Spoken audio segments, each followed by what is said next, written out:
Welcome to Old Iron Machine Works. This video is way overdue. If you followed my channel, you've seen some videos of a big Monarch lathe that I picked up at an auction for really cheap. And I showed a couple videos on a couple repairs I've done on it, as far as repairing top hole and repairing a shifting fork. But I never did do a more complete video showing the removal and reinstallation of the spindle. So I figured I better go ahead and do it, or I'll never get to it. This clip shows where the lathe has been sitting since 1955, and the spindle needed to come out in order to get the broken fork out so I could repair it. Alright, here in Northern California we're finally having a nice weekend with the sun out, no rain. Time to work on the Monarch. This is a 1955 Monarch 16 by 78 with an 18.5-inch swing over the bed. If you've seen one of my previous videos when I bought it, I got it real cheap at an auction. And the lathe actually looks in really nice shape, but the issue it had is on these Monarch short lever deals, these have a half a turn, each one of them. It's either up or down, and you got the speed selector here that'll tell you up or down for every speed. Well, this lathe would only run in low range, it would not run in high range. And the culprit to that, once we got into it, is this is a shifting collar for the big bull gear for low range, shifts over here for high range. Apparently these forks break off. This came from a donor lathe my buddy bought that we tore it apart. You have to pull the spindle to get this out, and he pretty much offered all the parts that I needed. So he pulled the entire spindle and everything to get it out, to find out that this one was also broke and repaired. And this was apparently kind of a common problem. The other thing that I am going to do, and it's handheld, so sorry about that, but this is a 700 RPM machine. The one that my friend bought was a 1000 RPM machine. I talked to Scott over at Monarch, which they are awesome, and I said, Scott, what do I need to make my machine a 1000 RPM machine? And he pretty much said there's absolutely no difference in the headstock. The difference is solely from that pulley to that pulley is the only change that I have to do, other than pull this plate, put the 1000 RPM plate on. Let me show the different RPMs while I'm at it. So then it'll be basically be a 24 RPM all the way up to 1000 RPM, which is, I normally don't run any of my lathes, you know, higher RPM anyway. But basically today I'm gonna start with tearing into it and pulling the spindle out. The spin chuck will come off, the whole spindle has to slide out of it, and in order to get that fork out. So anyway, here got the crane ready to go. So here we go. Okay, here I'm just lifting the cover up so I can re-sling it with a strap. You can't just slide it because you got lube lines and stuff up in here. This lathe came with a whole machine in it. I do not know why they did that. I don't know if they bored it, and I don't think it ever had a DRO on it. Could have speculating shelf, who knows, but don't know why the hole got put in there. The parts machine my buddy got, and I'll try to be a little bit steady here, but I also brought it home. You know, it's a perfect cover with no holes in it. The downside is when I went to put it on, I could only get about half the holes going through, screwing in, and it did not fit very well, which told me that back when they built these lathes, you know, apparently they set the, well, you could see grind marks and stuff, but apparently they would set the top on and then grind and blend everything in. That's how they get their super precision seams. So I'm gonna go ahead and just stay with the original cover. And I'd like to have a DRO someday, so I'll just machine a deal that'll drop in. It'll be the support for the DRO.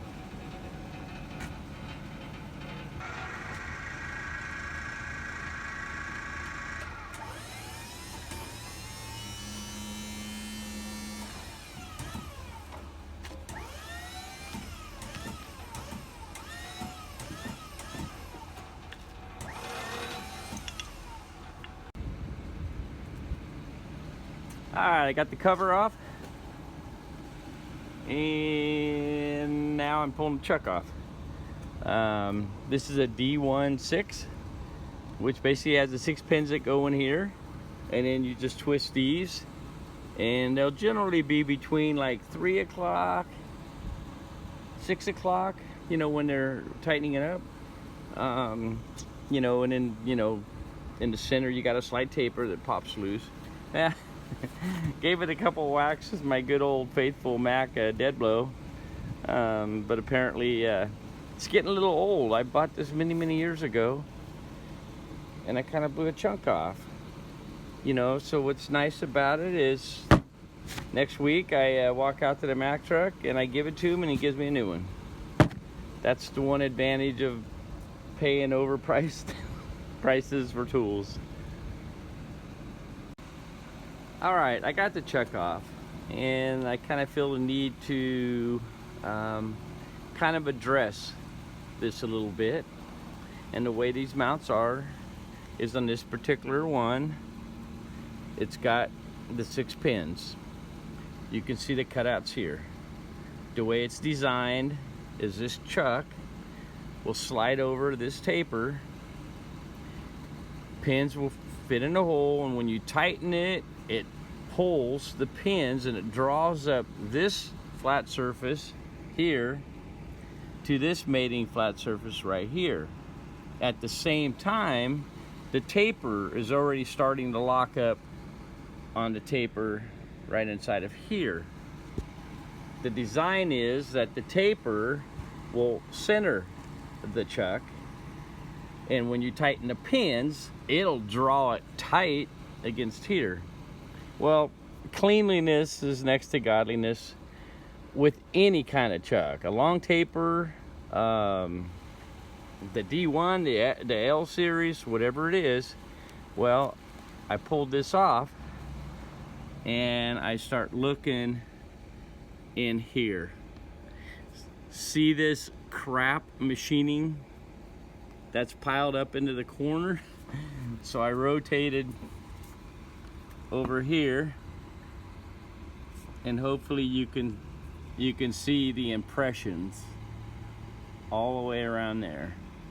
So basically, if somebody clamped something up in this chuck and they were complaining about the run out, well, there you go.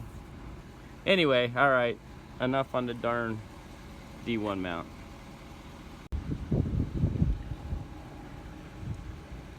Okay, here we're showing the spindle shaft with all the gears, and what we'll do now, which I'm gonna do a lot of just coming back and filming, but this is the nut that sets the spindle bearings. This is the nut that locks it. Basically just a jam nut system, which those have to come off. This here, I believe the only thing that this does is just keep this gear positioned up against this bearing and kind of keep everything sandwiched this way. There's going to be 2 woodruff keys underneath this gear that will not pull through there.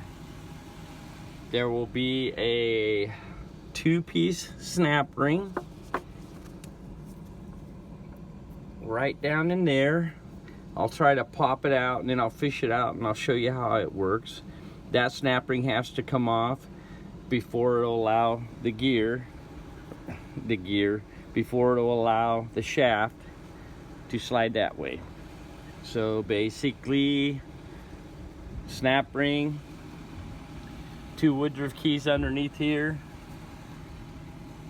set screw, and this collar just unscrews off. As you work it that way, you keep unscrewing it, and the spindle nuts.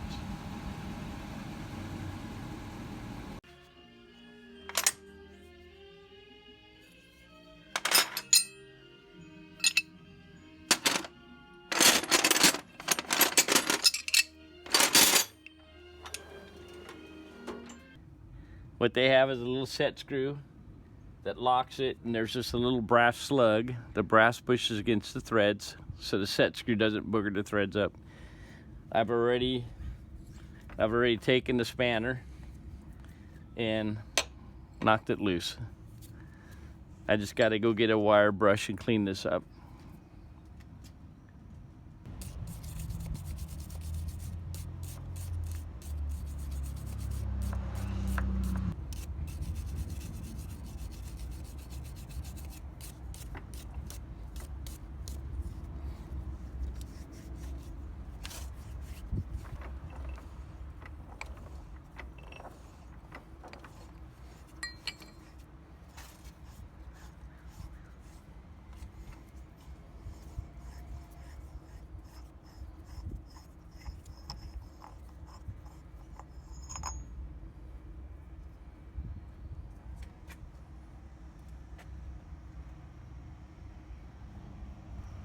Here you can see the brass button inside, to where when you tighten up the set screw, it just pushes that brass button up against the threads so it doesn't mess up the threads.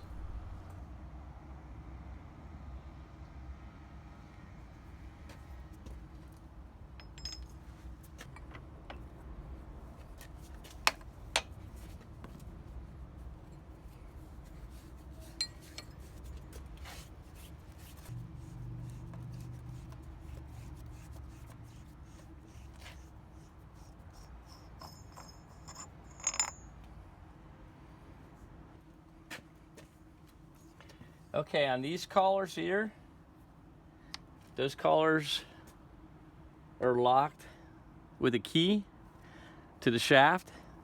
That way, when you set the nuts, you know, it can't really put any pressure on these. Once you adjust it, you know, they lock and they stay locked. If these were not pinned to the shaft, you would not be able to lock them very good. Alright, let's try to explain that a little bit better. By having the keyways, those collars will not want to spin on the shaft. Therefore, when you put the threaded collar up against it, those collars are not going to want to unscrew the threaded collars, and it's just how they keep it locked. Now, they don't appear to have any difference between them.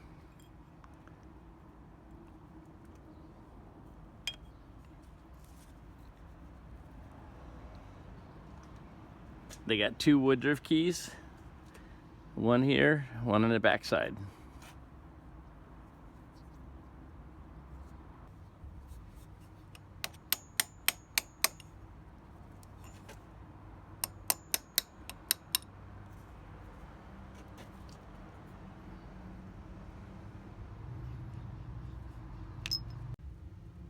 All right, I'm gonna knock that snap ring out right inside of there.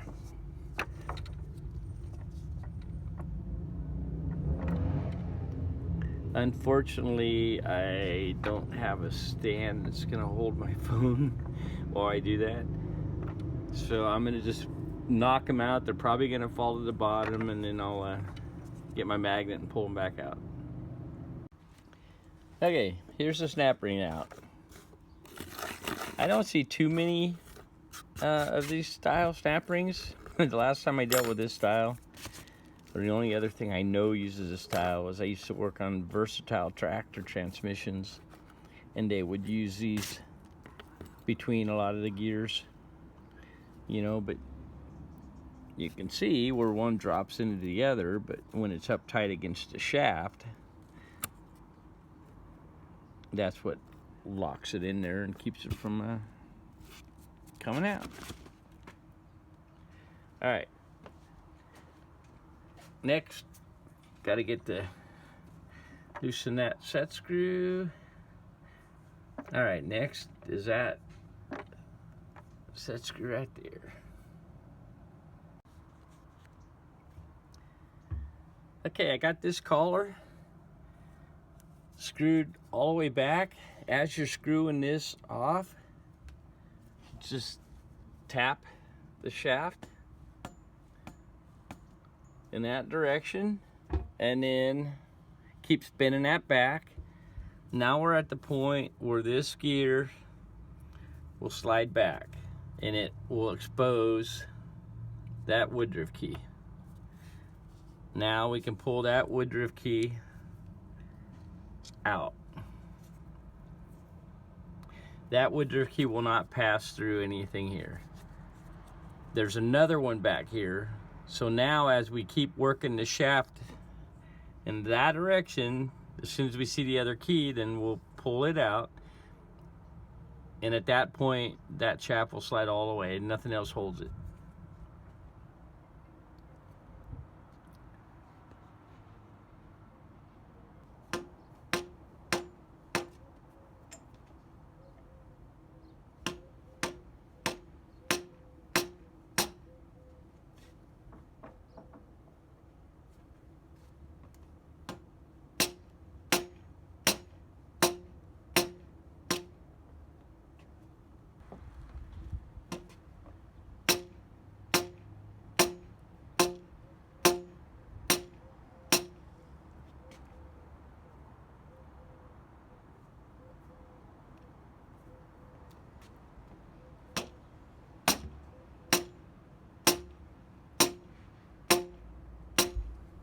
It was real tempting for me to want to edit a lot more out of this video, but I find some viewers like cutting to the chase and shorter videos. Some like to see quite a bit, you know, so hopefully I got a good mixture here.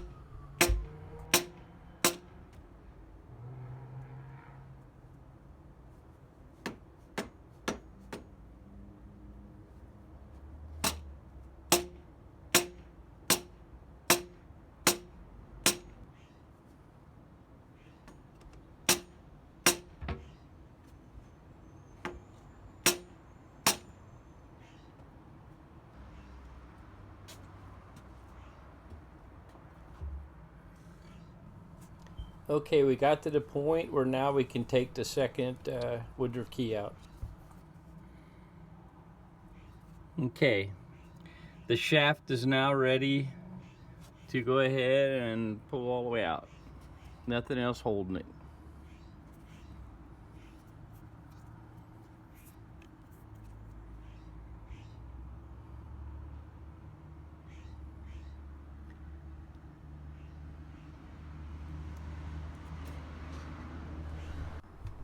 I probably would have just buried all this footage and not ever showed it, but I was been kind of inspired by Keith Finner over at Turn Right Machine Works.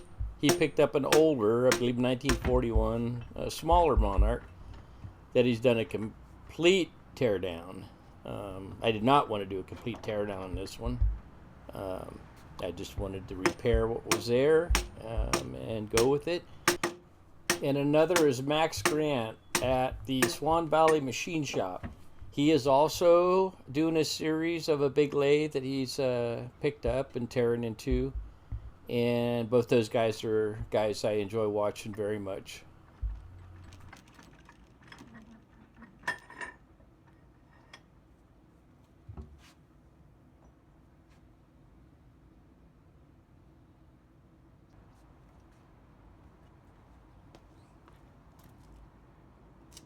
Okay, this is kind of a pretty cool little locking deal.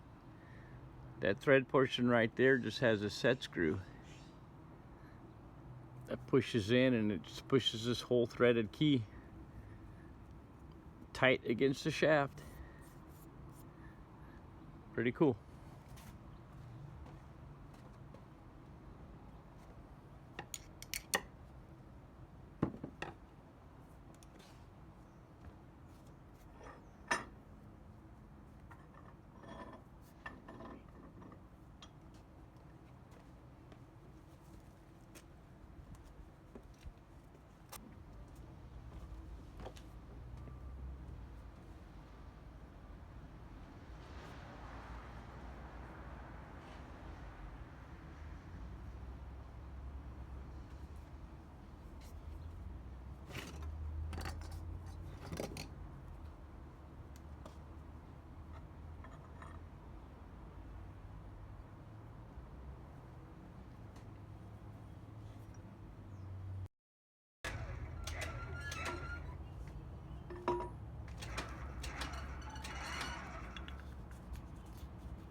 Now these bearings look really nice, and I am definitely going to reuse them. Those bearings would cost way more than I paid for the whole lathe if I was going to replace them. And they will outlive me. Alright, got the shaft out, started pulling gears out. Still got the bowl gear in here that needs to be lifted out of here. Here's the spline shifting collar. And the part that's broke is the bottom ear. Right underneath this one is another bottom ear, and that's what's broken.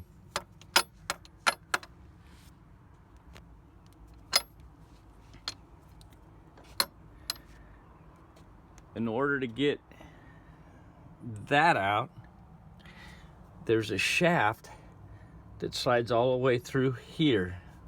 The end of the shaft is right there. So this front cover needs to come off. Actually, this needs to come off. Then this front cover here comes off. Then that shaft pulls out of there.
Okay, now we're ready to get this fork out.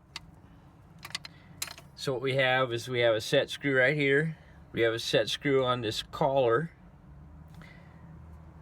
I need to pull this cover off, then both these covers. This plate has 3 screws here, that bolt, and then you can get to it with a puller to pull that pin all the way out.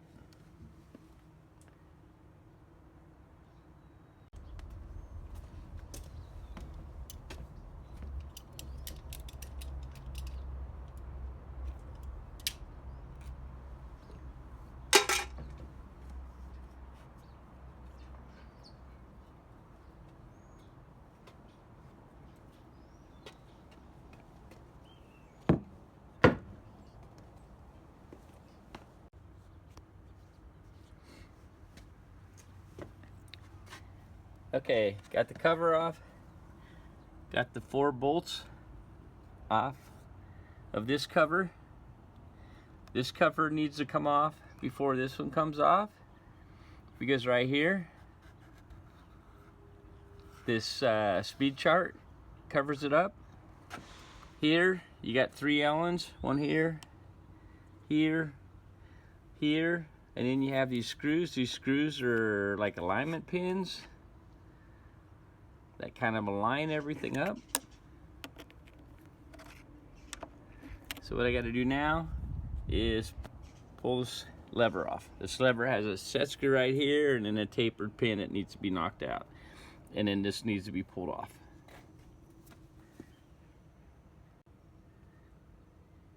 What this is just a lead screw reverse, which goes from here to here.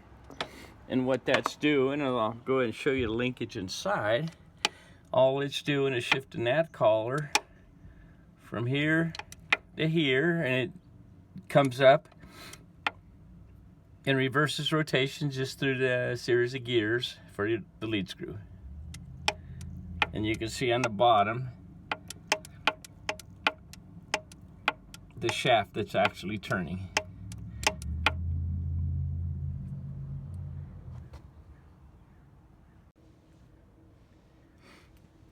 All right, this set screw here is all boogered up from who knows, but there's enough sticking out where hopefully I can grab it and get it to come out with some good old faithful vice grips. Yep. Okay.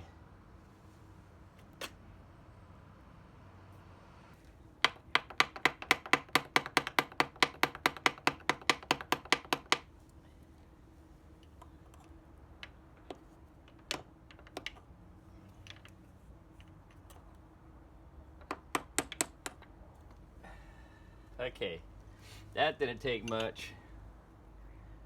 Good thing at the angle, but anyway, it's just a tapered pin. Doesn't take much to hold them in place. I don't know if I had that in the camera or not.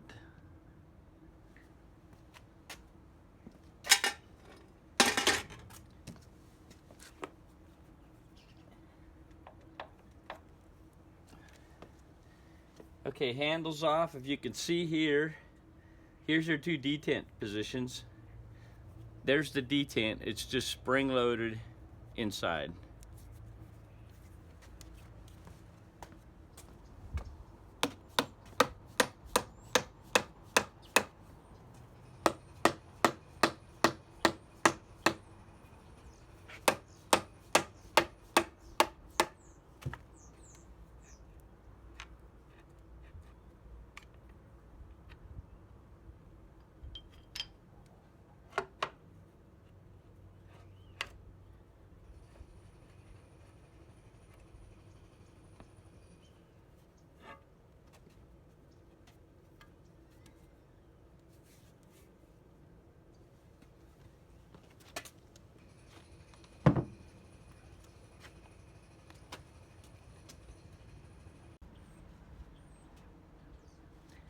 All right, these have a very unique shifting mechanism for changing speeds, and I just thought I would kind of go over it real briefly.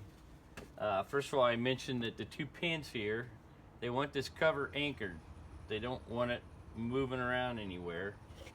These levers, as you can see, are doing nothing more than moving the main large levers. What they have a slight little, almost like a detent feel. About right there, there's a little resistance, and then it clicks over and stops. Same way with this.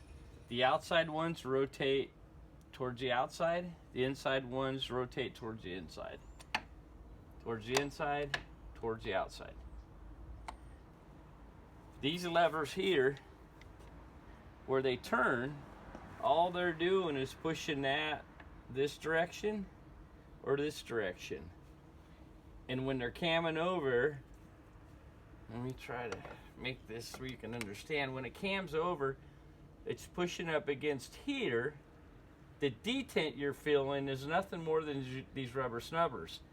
And then it's pushing tight against the rubber snubber until it bottoms out here. The rubber snubber kind of locks it, you know, from vibrating and moving around. I will loosen these bolts up and rotate these, because where the levers hit, they have flat spots all the way around. So I'll just turn those a little bit to another new spot, and away we go. Anyway, pretty simple mechanism. This here, this locks the dial. This drops a guillotine plate, which you'll see here in a little bit in the video. So basically, you come over, if you want, let's just say if you want 8 threads per inch, you want to put this on 8, and you want A and E. This is A, B, C, D, E. So we just shift that over here to A. We're already on E. This is already dropped out. So you would drop that out, and you would come over here to 8. So you would turn that dial over here, and you would bring this up.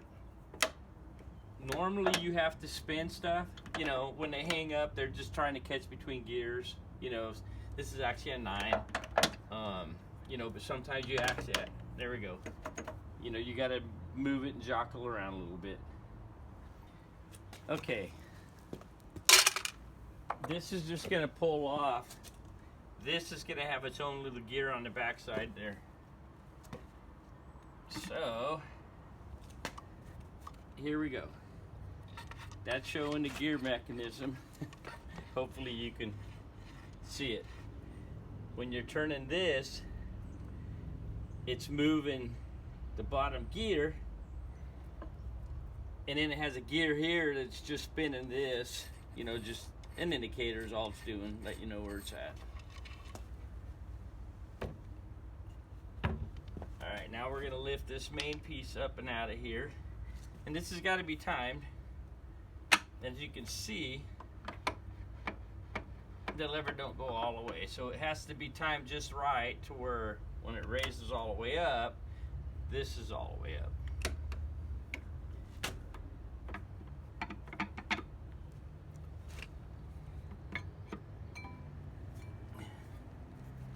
Okay, and everything is looking great shape. All right, let me bring you in a little bit closer here.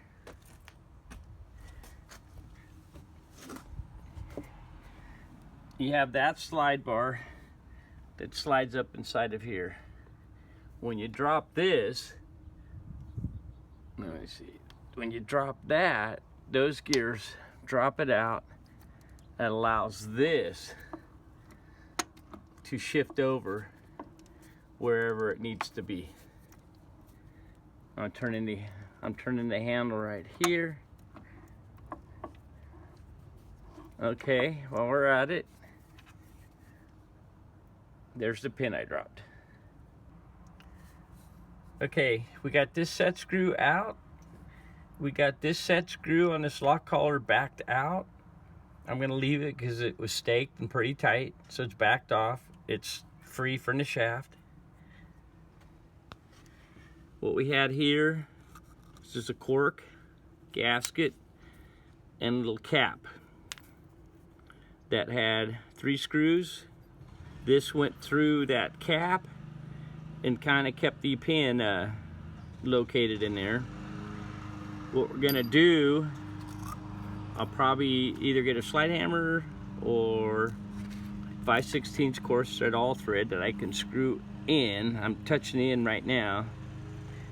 That we could just put a big washer and then just start pulling that pin. That pin's got to pull all the way out here in order to lift this fork up and out of there.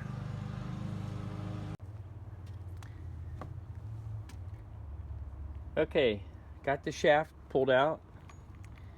Actually, it pulled out real easy.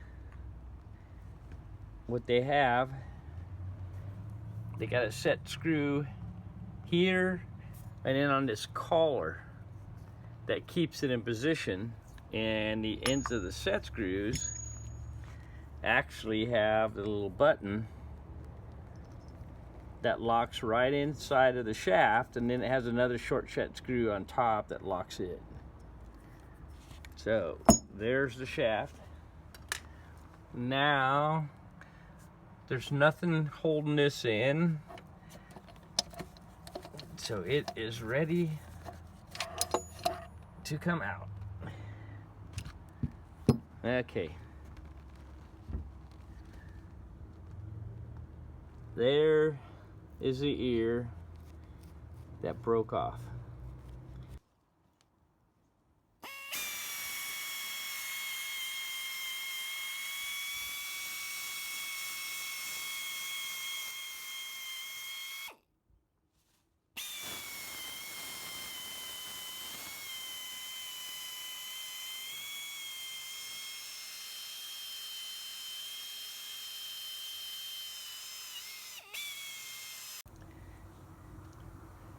Alright, it's ready to rinse off with the siphon gun. Kind of scrub, try to dig most of the crud out of there as I can. Eventually I do want to pull all this apart. I'm just under the gun right now for time. But to pull these out, you pull those bolts out and those release. But right now I'm just trying to get it cleaned up where I can get it back in the headstock. So I'm gonna rinse it off.